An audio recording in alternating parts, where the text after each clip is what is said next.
Hello everyone, welcome to Apex International School and this is Amit Soni. Students, today our topic is use of it. Use of it and it means yah ya wah. Dear students, before starting this lecture video, we must know the basic skill of spoken.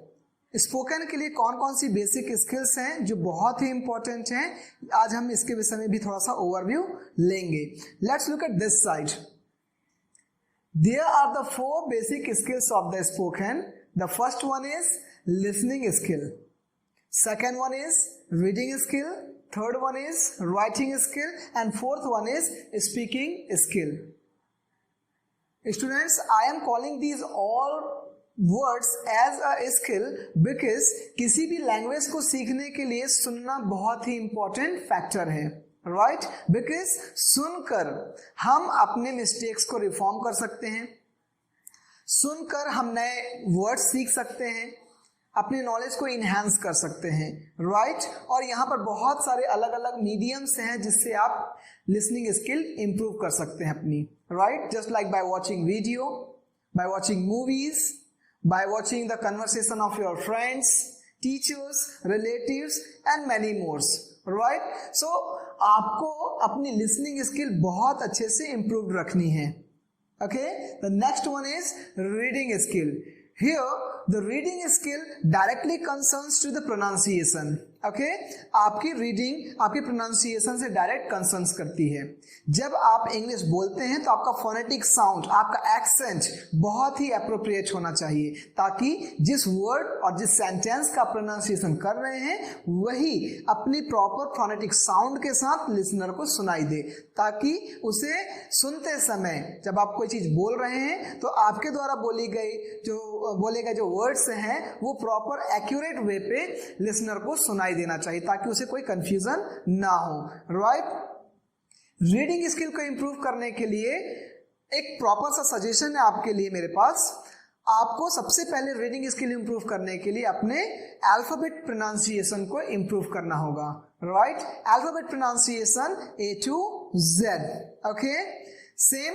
उसके बाद अगर आपने alphabetical pronunciation को improve कर लिया है तो मैं कुछ आपको हिंट्स दे दूं. कुछ ऐसे अल्फाबेट्स हैं जिसको आपको स्पीक करते समय बहुत ही केयरफुली प्रोनाउंसिएट करना है. अगर वो किसी वर्ड्स में आते हैं तो आपको उसको बहुत ध्यान से पढ़ना है. लाइक कुछ मैं एग्जांपल्स रख रहा हूं आपके सामने में. Pronunciation of D, pronunciation of T and pronunciation of P. D, T, P and some more letters K, W, Y, Z, I. These all are the very common word alphabet which is mostly used in the words, and while reading the words, while reading the sentences, we make the mistakes of all these pronunciations, right? So you have to improve your reading skill also. Next, writing. Writing is a part of communication, as you know very well, and as in academic session, as while making a conversations in writing way. So this is the writing skill is very important. आपकी study में तो काम आएगा ही, as well as अगर आप business sector की बात करें या गवर्नमेंट जॉब की बात करें या प्राइवेट जॉब की बात करें, many more times we make the conversation in writing way. Okay, next, speaking skill. Dear students, here the speaking, I'm just calling the speaking as a skill because जब हम किसी से बात करते हैं, speak करते समय हमें कुछ basic अपने gesture posture को ध्यान रखना होता है, just like maintaining the eye contact with the listener, face expression of your sentence, face expression with the words, body language, attitude. These all things are the basic key points that we should remember while speaking, right? This is why I'm calling the speaking as a skill. So students, you have to improve your listening skill by listening videos, by listening conversation of your teacher. You have to improve your reading skill by pronunciation, proper pronunciation of alphabets. Writing skill by watching, by carrying the format of application, by carrying the format of letters and emails, etc. Speaking skill, you can just watch any kind of motivational speakers or any role model कोई भी जो आपका role model होगा आप उस व्यक्ति को देख सकते हैं कि वो किस तरीके से स्पीक करता है, तो इस तरीके से आप अपनी स्पीकिंग स्किल को इंप्रूव कर सकते हैं. Okay, so it was the flashback of the 4 basic skills which is really very required for spoken English. Okay students, now let's begin the first topic of our this spoken class, use of it. Okay, it means यह या वह. Dear students, इसके विषय में मैं समझता हूं कि बहुत सारे लोगों को इसकी जानकारी होगी कि हम इट का यूज कहां करते हैं. लाइक आप जानते हो कि इस पेंसिल को बताने के लिए आप बेसिकली इट का यूज करते हैं. It is a pencil, it is a marker, it is whiteboard, it is stand, it's classroom. Okay, so इस तरीके से आपने बिल्कुल इट का बहुत ही सही इस्तेमाल किया, बहुत ही सही यूज किया. Okay, मैं अब आपके नॉलेज को थोड़ा सा और इनहैंस करना चाहता हूं, थोड़ा सा आपका नॉलेज और एक्सटेंड कर जाएगा. सो इस वीडियो के लास्ट तक बिल्कुल आप बने रहें और मेरे साथ कंटिन्यू करते रहें. हमारे इस लेक्चर का, इस वीडियो का जो पड़ाव है, जो बेसिक स्टेप्स हैं, वो हमारा बेसिक स्टेप्स होगा identification, next tag show and next instance. Okay, the first one is identification. हम जो कुछ भी स्टडी करेंगे उसका आइडेंटिफिकेशन जानना हमारे लिए बहुत जरूरी है. हम आइडेंटिफिकेशन जानेंगे. नेक्स्ट, जिस भी चीज का हम यूज सीख रहे हैं उसका एक प्रॉपर टेक्सचर होता है. टेक्सचर जिसे आप प्रॉपर भाषा में स्ट्रक्चर या फॉर्मूला बोलते हैं, राइट. तो एक जो भी हम यूज सीखेंगे उसका एक प्रॉपर स्ट्रक्चर होगा, उस स्ट्रक्चर को भी स्टडी करना हमारे लिए बहुत इंपॉर्टेंट है. Okay, next instances.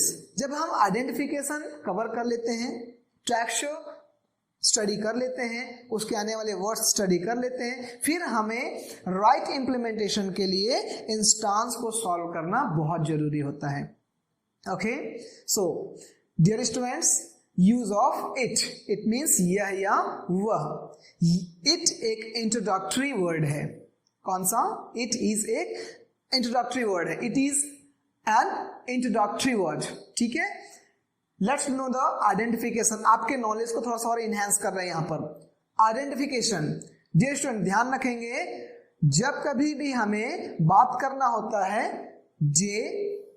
date, time, occasion, name of month, place, simple assertive sentences and non-living या living things के विषय में, non-living या living things के विषय में. तो इन सभी के समय, इन सभी को स्पीक करते हुए हमें इट का यूज करना चाहिए. Okay, again let's know about कौन कौन सा आइडेंटिफिकेशन है. date, time, occasion, festival, name of months, place, simple assertive sentences and living and non-living things.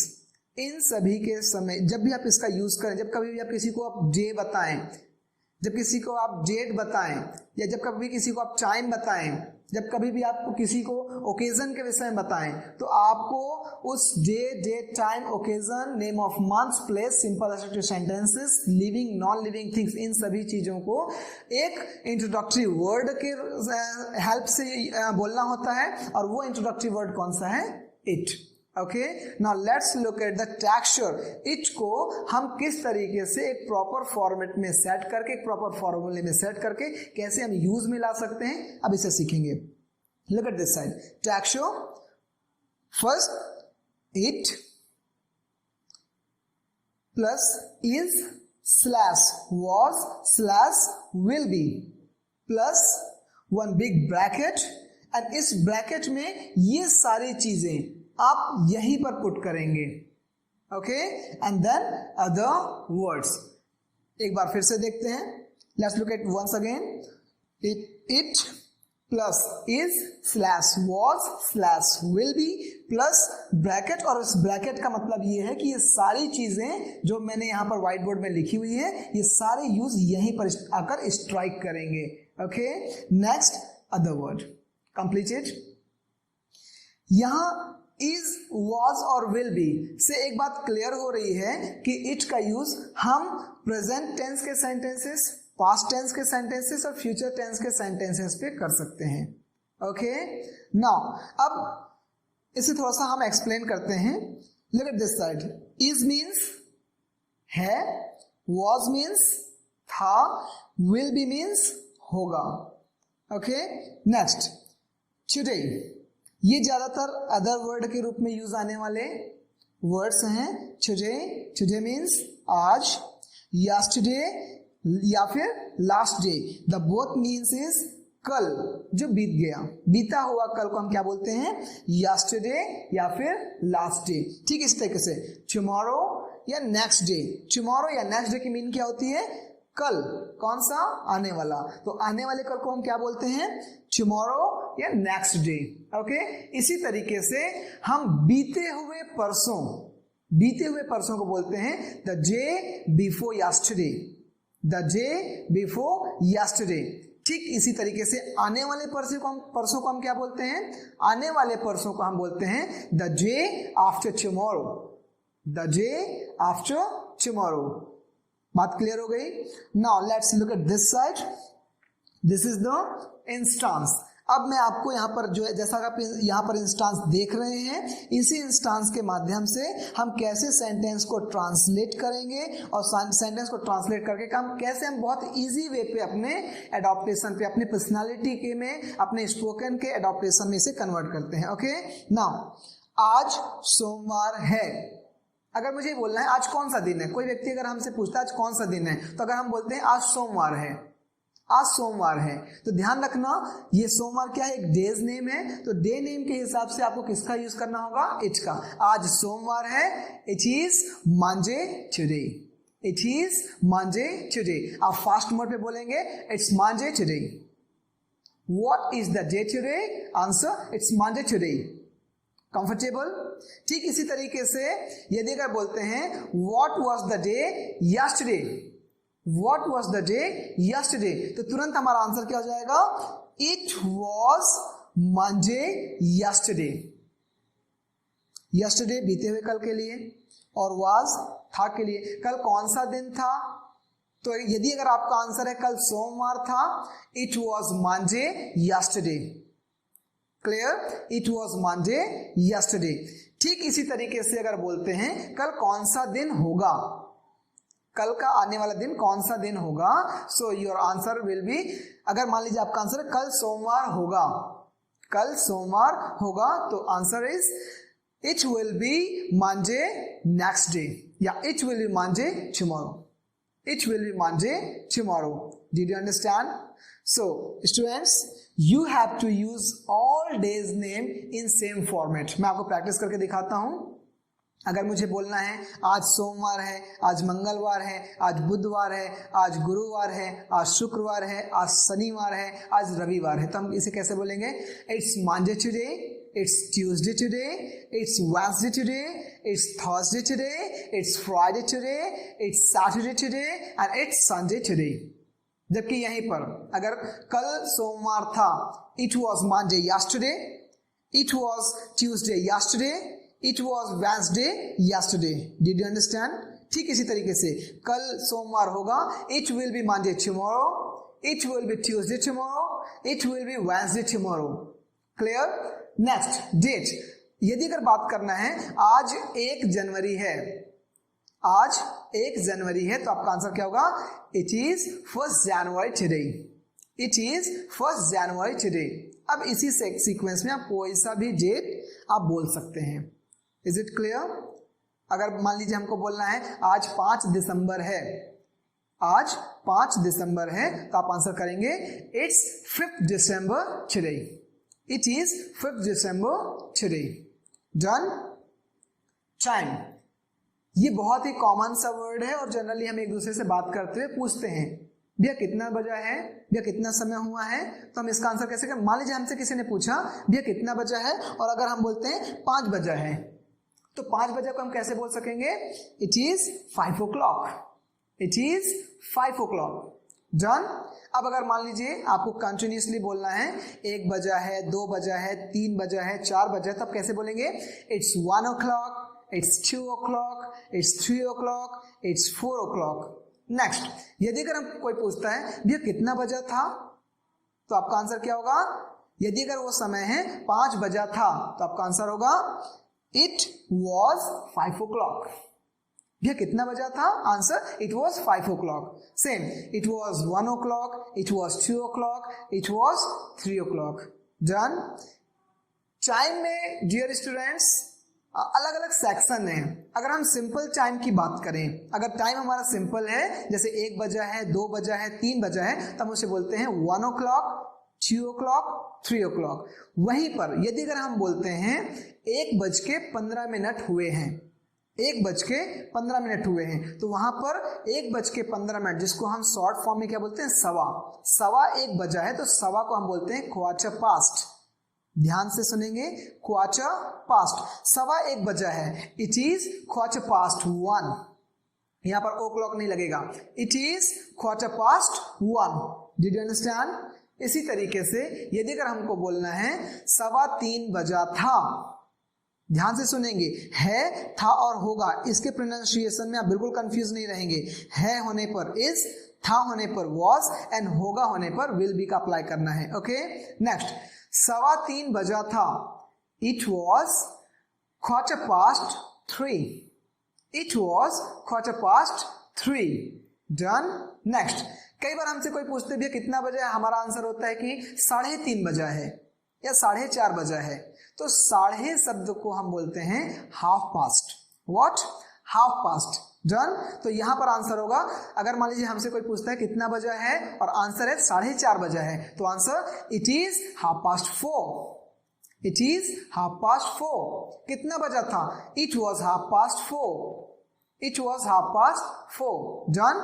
इसी तरीके से जब हमसे कोई पूछता है कितना बजा है और आंसर होता है हमारा 4:45 बजा है, 4:45, राइट, मतलब 5 बजने में 15 मिनट बाकी है, तो हम उसको शॉर्ट फॉर्म में क्या बोलते हैं? पौने। और पौने का इंग्लिश वर्ड है क्वार्टर टू।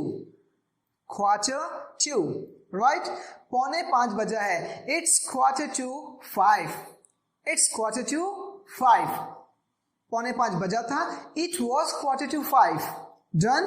सो इस तरीके से हमने देखा कि टाइम का फैक्टर हमने क्लियर किया। एक और एग्जांपल दे देता हूं। यदि अगर आपको बोलना है 1:10 हुए हैं, 1:10 हुए हैं, तो इसका आंसर है इट इज 10 minutes past 1।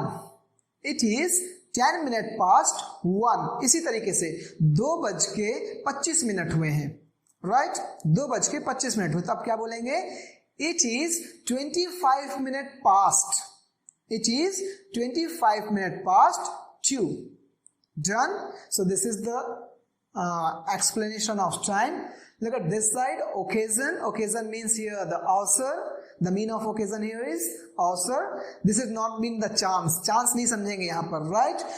ऐसा सेलिब्रेशन जैसे हम birthday, science day, yoga day, independence day, ये सब सेलिब्रेट करते हैं, राइट। तो वो सारे सेलिब्रेशन आपके किस रूप में होते हैं? ओकेजन के रूप में। तो यदि अगर आपको बोलना है आज मेरा बर्थडे है, तो आपका आंसर क्या होगा?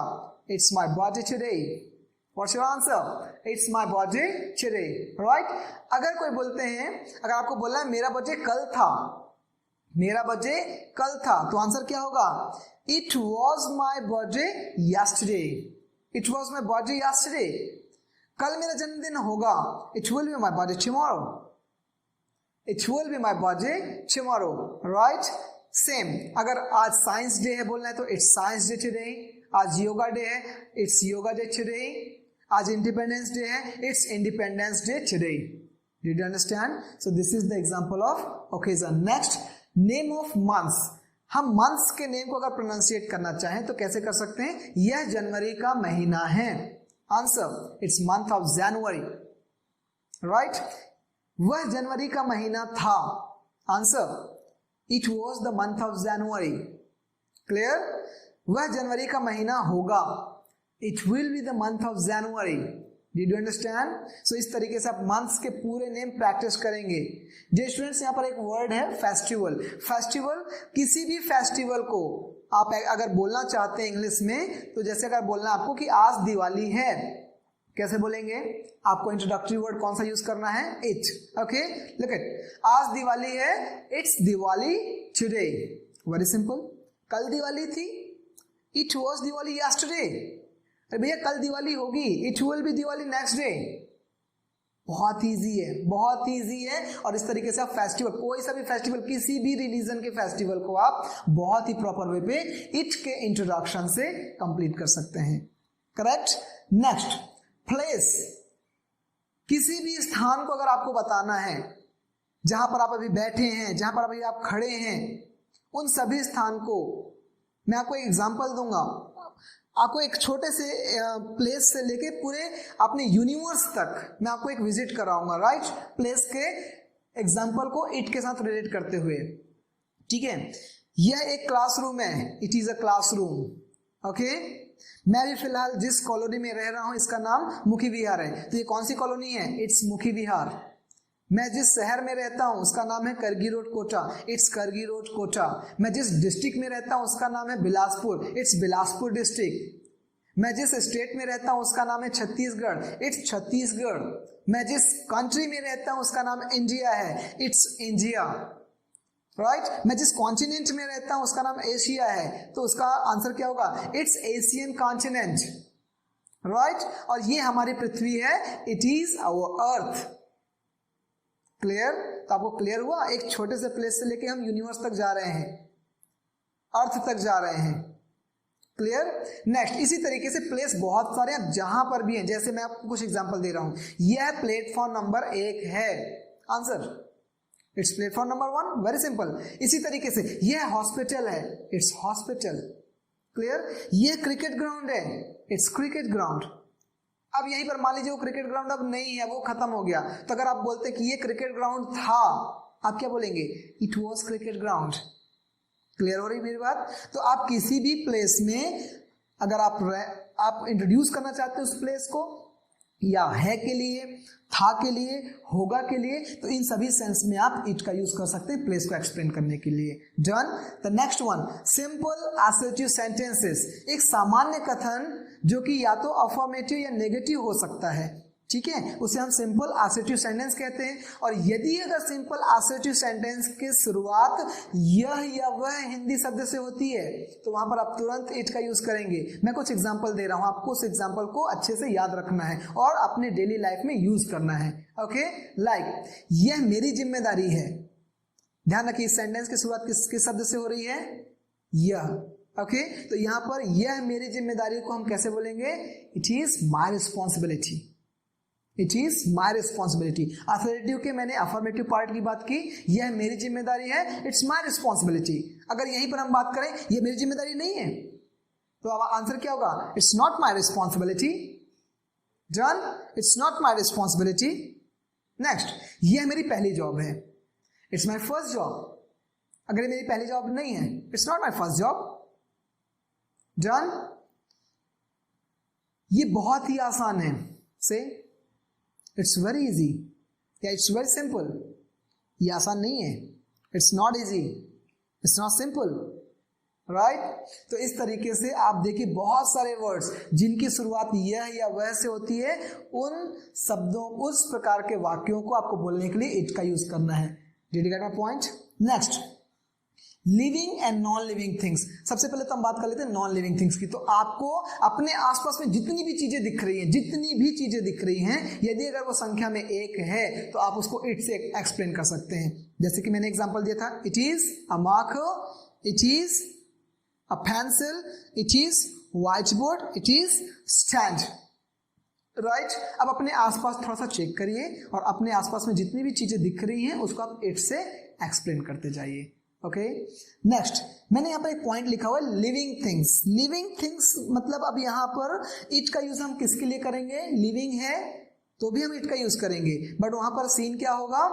In this condition we have to know that, ये बात हमें जानना है कि ऐसे क्रीचर्स, ऐसे जीव जंतु जिन्हें हम फर्स्ट साइट में एक बार देखकर हम ये नहीं पहचान सकते कि वो मेल है या फीमेल.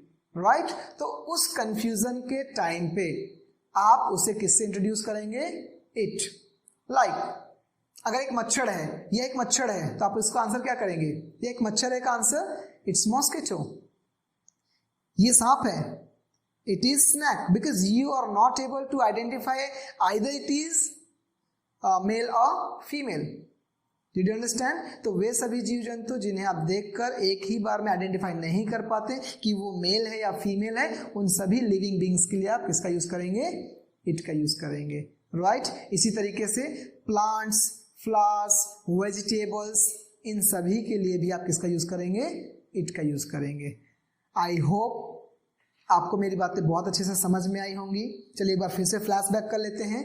स्पोकन को सीखने के लिए बेसिक कौन कौन से स्किल रिक्वायर्ड है? Answer, this is listening skill, reading skill, writing skill, speaking skill. अब इसे कैसे इंप्रूव करना है मैंने आपको बताया हुआ है और आप भी जानते हैं। Next, use of it, it means यह या वह। ये किस प्रकार का शब्द है? यह एक इंट्रोडक्टरी वर्ड है। This is an introductory word, right? What is the identification? To explain about all these points we use it. This is the identification. ध्यान रखना, जब भी आप इसका यूज करना चाहें, ये आपके अगर डेली लाइफ में आपको यूज करना है, इसके विषय में बताना है, तो आपको तुरंत ध्यान में आना चाहिए कि मुझे किसका यूज करना है? इट का। नेक्स्ट, टेक्सचर क्या होगा? It plus is slash was slash will be. ये मैंने एक्सप्लेन कर दिया पूरी मीनिंग के साथ। ये ब्रैकेट में क्या आने वाला है? ये सारी चीजें देखो, जैसे it is Monday today, Monday आया आज 1 जनवरी। इट इज 1 जनवरी टुडे आया। यह क्लासरूम है, इट इज क्लासरूम, डन। तो ये सारी चीजें आपकी इस ब्रैकेट में आने वाली। अदर वर्ड के रूप में ये सारे वर्ड्स मैंने लिखे हैं, ये कुछ एग्जांपल्स हैं। अब मैं आपको इसके साथ ही एक प्रैक्टिस एक्सरसाइज भी दे रहा हूं कि आपको डेज नेम, डेट नेम, इन सभी का जितना भी आपका एग्जांपल्स है उसको स्ट्रक्चर्स के माध्यम से पहले हिंदी लिखेंगे, फिर उसको ट्रांसलेट कर लेंगे। हिंदी लिखेंगे फिर ट्रांसलेट कर लेंगे। जब इतना आप परफेक्ट हो जाएंगे, फिर उसके बाद डियर आपको करना क्या है? आप अपने घर में, अपने कॉलोनी में या जहां कहीं पर भी आप विजिट करते हैं, देखते हैं किसी चीज को, तो वहां पर तुरंत आप उसे इट के यूज से डिफाइन करना शुरू कर दीजिए। Definite you will get so many advantages of using it. Okay, so मिलते हैं हम अपने नेक्स्ट वीडियो में। होपफुली ये वीडियो आपको बिल्कुल जरूर पसंद आई होगी। Okay, so stay safe and keep continue and keep learning. Okay, thank you.